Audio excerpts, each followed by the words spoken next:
Hey, so what happens when an estate can't pay its debts in Florida? Do the children owe the debt? Do creditors fight each other? Does everything just collapse? Well, the reality is in Florida probates, just like the rest of the world, there's more and more debt, more and more insolvent estates. And if someone dies and they don't have assets sufficient to pay debts, sometimes there's not even a need to open up an estate.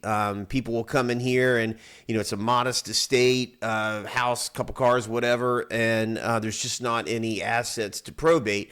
So I'll tell the spouse or whatever else, just not even sense and open up it. The only reason you open up an estate is if there are assets to be distributed. So we do a real hard look at the front end, calculating that stuff, looking at what the debts are, looking at what the assets are, and in some cases it just doesn't make any sense.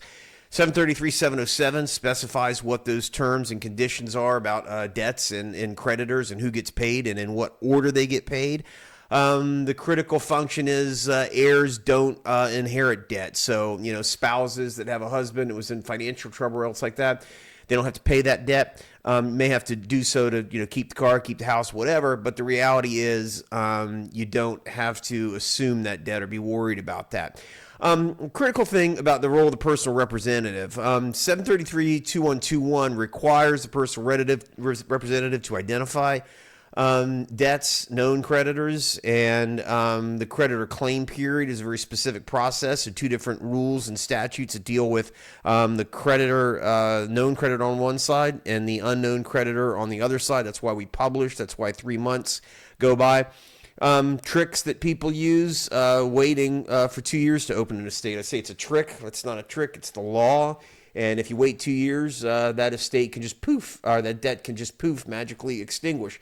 But creditors do have rights. Creditors can jump in if the wife isn't going to open an estate and the kids owe debt or whatever else like that, business partner, they jump in, they open up an estate, and they're the ones that get to drive the ship and determine who gets paid and in what order. So very clear, thought out process dealing with debt.